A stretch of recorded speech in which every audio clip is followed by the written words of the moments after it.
Hello दोस्तों, मैं हूं पवन सर और अपने इस YouTube चैनल मैथमेटिक्स जीवे पे आप सभी का स्वागत करता हूं। तो दोस्तों आज हम लोग स्टार्ट करेंगे क्लास 9th का मैथ्स 1, जिसमें हमने स्टार्ट किया था पार्ट नंबर 3 यानी कि चैप्टर नंबर 3, जिसका नाम था बहुपद पॉलिनोमियल। और इसमें अभी तक हम लोग उस सीरीज में देखा जाए तो हमने अभी एक्सरसाइज 3.1, 3.2, 3.3 कंप्लीट कर चुके हैं। आज हम लोग स्टार्ट करेंगे एक्सरसाइज 3.4, जिसमें हमें क्या सीखना है कि बहुपद अगर आपको दिया रहेगा और उस बहुपद में किसी चरांक का मान रखना रहेगा तो वो मान रख करके उस बहुपद का मान कैसे ज्ञात करते हैं। ओके, तो ये बहुत ही सरल एक्सरसाइज है। इसको आप आसानी से क्या कर सकते हैं, अच्छे से सॉल्व करके इसमें अच्छा नंबर क्या कर सकते हैं, प्राप्त कर सकते हैं। तो आज हम लोग इसी इंटरेस्टिंग वीडियो पे क्या करेंगे, इसी इंटरेस्टिंग चीज़ को हम लोग स्टडी करेंगे और 3.4 को क्या करेंगे, कंप्लीट करेंगे। तो दोस्तों आपसे यही रिक्वेस्ट है कि अगर आप इस चैनल पर नए हैं और आपको मैथ सीखना है तो मैं आपको इस चैनल से जुड़ जाना है। चैनल से जुड़ने के लिए मैं आपको हमेशा बताता हूँ, लाल रंग का सब्सक्राइब जो आपको नीचे वीडियो के नीचे चल रहा होगा उस पर क्लिक करिए, बेल आइकन में ऑल के बटन को प्रेस करिए और वीडियो अगर अच्छा लगे तो दोस्तों लाइक और शेयर करना ना भूलें, जिससे बाकी दोस्तों का भी आपका क्या हो सके, उनको बेनिफिट प्राप्त हो सके। तो चलिए स्टार्ट करते हैं इंटरेस्टिंग वीडियो और इंटरेस्टिंग टॉपिक जिसका नाम है बहुपद। ओके,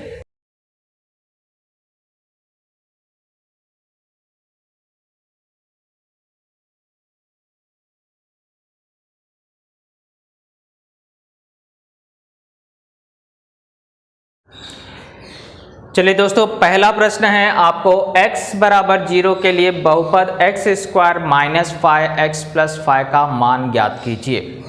यानी कहने का मतलब वो बोल रहा है कि अगर यहाँ जो ये बहुपद है चरांक व x का बहुपद, क्योंकि इसमें आप देख रहे हैं कौन सा चरांक उपयोग किया गया है, x उपयोग किया गया है। अगर इस चरांक x वाले बहुपद में x का मान अगर 0 होगा तो बताइए इस बहुपद का मान कितना होगा। एक सिंपल सा प्रश्न पूछ रहा है कि अगर चरांक जहाँ जो x दिखाई दे रहा है, अगर उस x का मान हम 0 रखेंगे तो इस पूरे बहुपद का मान कितना होगा, ये चीज़ आपको सिंपल से पूछा गया है। तो कभी भी याद रखिए बच्चों, इस प्रश्नों के हल करने की शुरुआत कैसे करते हैं, सबसे पहले इस बहुपद को दर्शाने का एक तरीका होता है। तो बहुपद को इंग्लिश में बोला जाता है पॉलिनोमियल, और इसलिए p ब्रैकेट में जो चरांक वाला बहुपद रहता है उस चरांक को वहाँ अंदर लिखते हैं, तो उस बहुपद को दर्शाने का तरीका होता है। तो हम लोग यहाँ पे इसलिए क्या लिखेंगे, बहुपद को दर्शाने के लिए सबसे पहले हमारा जो बहुपद है, तो बहुपद को दर्शाने के लिए मैंने आपको बताया इसको इंग्लिश में बोला जाता है पॉलिनोमियल, इसलिए p दर्शाते हैं। और अंदर जिस चरांक का, जरूरी नहीं कि हमेशा p, क्योंकि एक से ज़्यादा जब बहुपद रहते हैं तो हम लोग यहाँ पे q, r, s ऐसा भी उपयोग करते हैं। ओके, तो इसलिए p ऑफ, और ये बहुपद किस चरांक का है, x का, तो यहाँ पे x लिख देते हैं। क्लियर, मोस्टली p से दर्शाते हैं जैसे मैंने आपको बताया, लेकिन जब कभी एक से ज़्यादा बहुपद रहते हैं तो हम लोग वहाँ पे q भी लिख सकते हैं, r भी, लेकिन स्मॉल लेटर का ही उपयोग करते हैं। क्लियर, चलिए p ऑफ x यहाँ दिया गया है x square minus 5x plus 5, ये हमारा क्या है, बहुपद है। इस बहुपद में बोल रहा है कि अगर x के स्थान पर मैं 0 रखी, क्योंकि अभी देखो यहाँ x लिखा मतलब हमने x के फॉर्म में लिखा है। अब वो पूछ रहा है कि अगर मैं x की जगह पर 0 रखूंगा तो उस बहुपद का मान क्या होगा। तो मैं यहाँ लिखूंगा x बराबर 0 रखने पर, ऐसे कोई भी संख्या पूछ सकता है, कोई भी 1 रखने के लिए बोल सकता है, 2 रखने के लिए बोल सकता है, -3 रखने के लिए बोल सकता है, 3/2 रखने के लिए बोल सकता है, 3/5 रखने के लिए बोल सकता है। मतलब कोई भी मान अगर x के स्थान पर रखेंगे तो उस बहुपद का मान क्या होगा, ये चीज़ आपको क्या करना है, ज्ञात करना है। तो x बराबर 0 रखने पर हमारा ये हो जाएगा p ऑफ, क्योंकि x की जगह बोला 0 तो यहाँ p ऑफ 0, मतलब बहुपद का मान ज्ञात कर रहे हैं जब x का मान क्या है, 0 है। तो यहाँ पे हो जाएगा 0 का वर्ग, क्यों ना, x की जगह पे क्या रखना है, 0, तो यहाँ हो जाएगा 0 और इसका वर्ग माइनस 5x मतलब यहाँ पे 5 और 0 नहीं लिख दोगे ना, बोलेगे x की जगह 0 रखने के लिए बोला था तो ये सर ऐसा नहीं, 5x का मतलब होता है इन दोनों के बीच में गुणे का चिन्ह है, गुणे का चिन्ह है तो इसलिए यहाँ पे 5 गुणे क्या लिखा जाएगा, 0 धन, ये तो संख्या यहाँ चरांक है ही नहीं इसलिए यहाँ पे क्या आ जाएगा, 5 आ जाएगा। अब आपको इसको ये हल कर लेना है, तो 0 का वर्ग करो तो 0 ही आएगा, है ना, 0 गुणे 0 क्या होता है, 0, माइनस 5 गुणे 0, किसी भी संख्या से अगर 0 में गुणा करते हैं तो उत्तर क्या आता है, 0 ही आता है, ये हमने बचपन में पढ़ा है। +5। अब आप देखिए 0 से कोई मतलब रह नहीं गया, +5 बचा है, यानी कि यही हमारा क्या हो गया, आंसर आ गया कि अगर हम x के स्थान पर 0 रखते हैं तो उस बहुपद का मान कितना होगा, 5 होगा।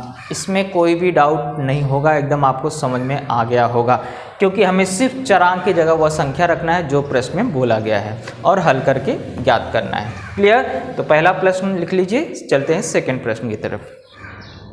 चलिए, प्रश्न नंबर दूसरे में बोला है बहुपद है y² - 3√2y+1 और आपको बोल रहा है कि अगर चरांक y का मान 3 करनी 2 है। देखो यहाँ पे ऐसा नहीं लिखा है कि y बराबर इतना रखो, लेकिन जब p ऑफ बोल दिया है यानी कि आपको y के स्थान पर ये संख्या रखनी है। तो जब भी इस तरह से ब्रैकेट करके पूछे मतलब आपको चरांक के स्थान पर उसका मान रखना है और आपको ज्ञात करना है। तो बहुपद ये है और आपको रखना है y के प्लेस पे 3 करनी 2 और देखना है कि बहुपद का मान कितना होता है। तो हम लोग इसको फटाफट क्या करते हैं, हल करते हैं। तो p ऑफ 3√2 यानी कि मैं क्या करने जा रहा हूँ, y के प्लेस पे ये संख्या रखने जा रहा हूँ। तो y² यानी कि 3 करनी 2 का स्क्वायर -3 करनी 2 पहले से ही है, इसको उतार लिया। अब गुणे y की जगह क्या रखना है, 3 करनी 2, क्योंकि उसने बोला है y की जगह क्या रखना है, +1। ये तो संख्या है, इसको वैसे उतार लेंगे, कोई डाउट नहीं होना चाहिए, क्योंकि जहां चरांक था हमने सिर्फ 3 करनी 2 रख दिया। ये 3 करनी 2 प्रश्न का है और ये y के स्थान का है। ओके, अब हमें क्या करना है, इसी को सॉल्व कर लेना है। तो यहाँ पे इसका वर्ग करना है। 2 तरीके हैं, इसको चाहे तो पहले गुणे के रूप में लिख दो या इसका वर्ग निकाल लो, बात एक ही है। तो हम लोग क्या करते हैं, वर्ग निकाल लेते हैं। सरल तरीका क्या है, इसको 2 बार लिख दो, ये प्लस माइनस है, कट जाएगा, उत्तर 1 आ जाएगा। ये एक तरीका है कि आपको उसका वर्ग करने की जरूरत भी नहीं पड़ेगी। लेकिन हम लोग क्या करते हैं, वर्ग निकालने से भागते नहीं हैं, हम लोग को क्या करना है, गणित सीखना है। ओके, तो पहले इसका वर्ग करना मतलब इस तरह से 2 बार गुणा करना, 3 करनी 2 गुणे 3 करनी 2। वर्ग मतलब क्या होता है, उसी संख्या का 2 बार गुणा। अब गुणा कैसे होता है, 3 का गुणा पहले 3 में होगा तो कितना आ जाएगा, 3 त्रिका 9, करनी 2 गुणे करनी 2 हो जाता है करनी 4 और 4 का वर्गमूल क्या होता है, 2। क्लियर बच्चों?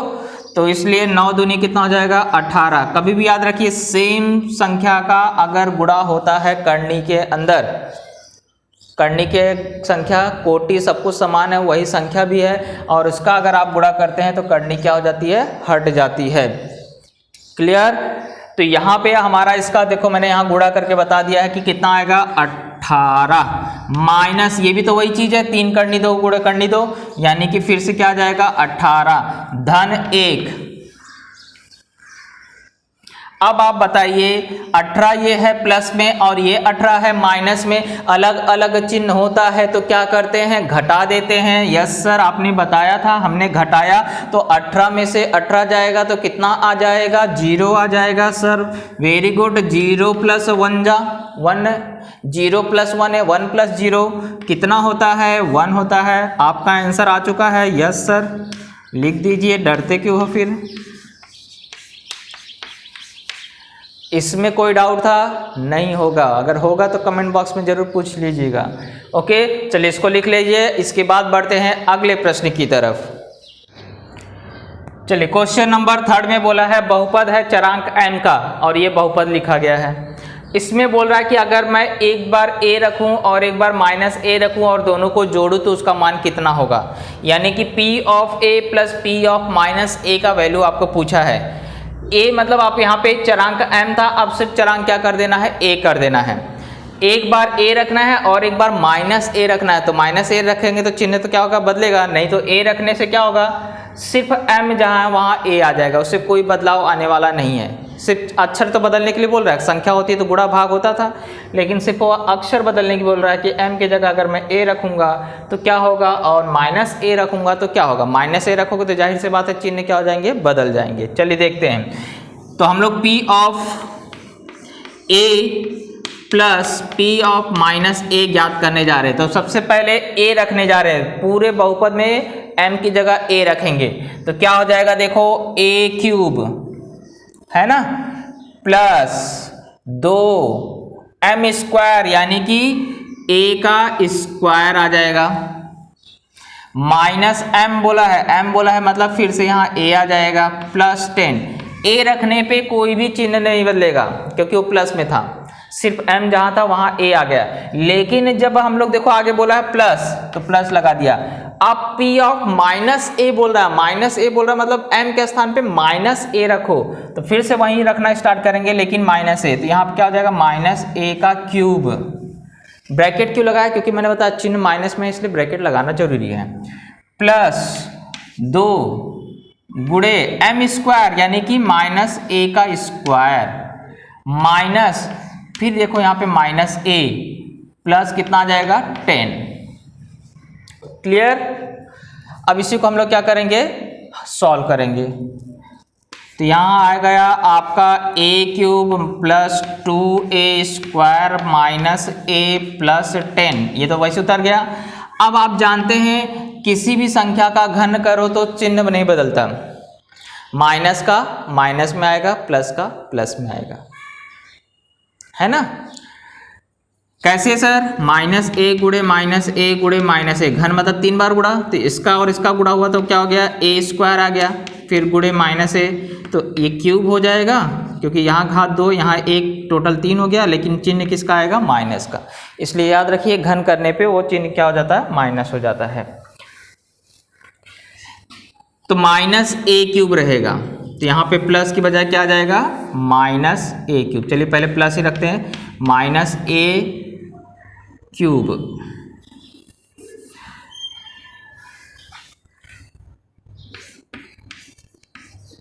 ओके, ब्रैकेट का ऊपर नहीं रख, घात तो देखो मैं अंदर मतलब घन निकाल चुका हूं। ओके, प्लस अब देखिए स्क्वायर करते हैं तो क्या होगा, माइनस का भी स्क्वायर करो तो प्लस आता है और प्लस का भी स्क्वायर करो तो प्लस, यानी कि स्क्वायर कभी भी माइनस में नहीं होता है, इसलिए 2a स्क्वायर आ जाएगा। और यहाँ देखो माइनस इंटू माइनस ही मिलके क्या हो जाएगा प्लस, और आगे का 10 ऐसे उतार लिया।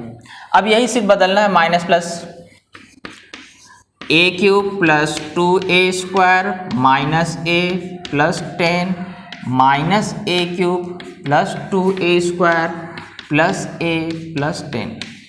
अब देखना है सजातीय पद आपस में कहीं जुड़ेंगे या तो कहीं घटेंगे, अलग अलग चिन्हों का तो घटाओगे, समान चिन्हों का तो जोड़ोगे। तो ये a क्यूब है, ये भी a क्यूब है, लेकिन इसका चिन्ह माइनस में, इसका चिन्ह प्लस में, यानी क्या हो जाएगा कट जाएगा, कट जाएगा मतलब 0 हो गया। 2a स्क्वायर समान है और चिन्ह भी समान है, यानी जुड़ जाएगा, कितना आ जाएगा 2 और 2 4। घात नहीं जुड़ता, याद रखिए जोड़ते समय सिर्फ संख्या गुणांक जुड़ते हैं, 2 और मिलके 2 कितना हो गया 4। माइनस a प्लस a समान है, सजातीय पद है, लेकिन चिन्ह अलग अलग है, कट गया। 10 और 10 समान चिन्ह है, इसलिए जुड़ जाएगा, तो ये आपका क्या हो जाएगा आंसर आ जाएगा। क्लियर। तो इसे आप क्या कर सकते हैं, उतार सकते हैं। चलिए चौथा प्रश्न है बिल्कुल सरल, ये बहुपद दिया गया है और आपको p ऑफ 2 का क्या करना है, मान ज्ञात करना है, यानी कि y के स्थान पे क्या रखना है 2। फटाफट इस सवाल को क्या कर सकते हैं, आप खुद कर सकते थे, अगर आप अपने से कर सके कोशिश बिल्कुल करिए, पहले इसको मत देखिए, पहले कोशिश करके आंसर निकाल लीजिए, इसके बाद आप मिलाइए कि कहीं गलती तो नहीं हो रहा है। ओके, चलिए p ऑफ 2 हमें ज्ञात करना है, तो मैं क्या करूंगा, जहां चरांक y आएगा वहां पे 2 रखूंगा। तो ये 2 इस प्रश्न का उतारा, ये y क्यूब है, इनके बीच में कौन सा चिन्ह होगा, गुणे का, y क्यूब मतलब हो गया 2 का मुझे क्या करना है घन करना है, माइनस 6 गुणे, यहाँ देखो y स्क्वायर आ गया, यानी कि मुझे y के स्थान पे 2 रखना है, यानी कि 2 का स्क्वायर करना है, माइनस 5 गुणे 2, क्योंकि y के स्थान पे 2, कभी भी संख्या और चरांक एक साथ है, यानी उनके बीच में क्या रहता है गुणे का चिन्ह, धन 7। अब चलिए करते हैं 2 गुणे 2 का घन करने का मतलब होता है 2 गुणे 2 गुणे 2, घन मतलब क्या होता है 2 गुणे 2 गुणे 2, इस तरह से इसको ऐसा बोला जाता है। तो देखो गुणा इसका हुआ, 2 दूनी कितना आ गया 4, 4 में 2 का गुणा किया कितना आ गया 8, तो यानी कि 2 का घन कितना आएगा 8। 6 गुणे 2 का वर्ग कितना होता है 2 दूनी 4, माइनस 5 दूनी 10, धन 7।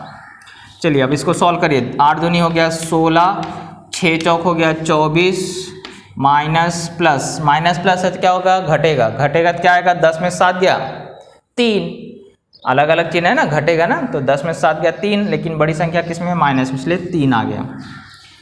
चलिए अब आगे क्या होगा, ये 16 प्लस में 24 माइनस में, 16 प्लस में 24 माइनस में, तो घटेगा क्योंकि अलग अलग चिन्ह है, तो 24 में से 16 जाता है तो बचता है 8, लेकिन बड़ी संख्या 24 है, उसके आगे क्या है माइनस, तो -8 और ये -3।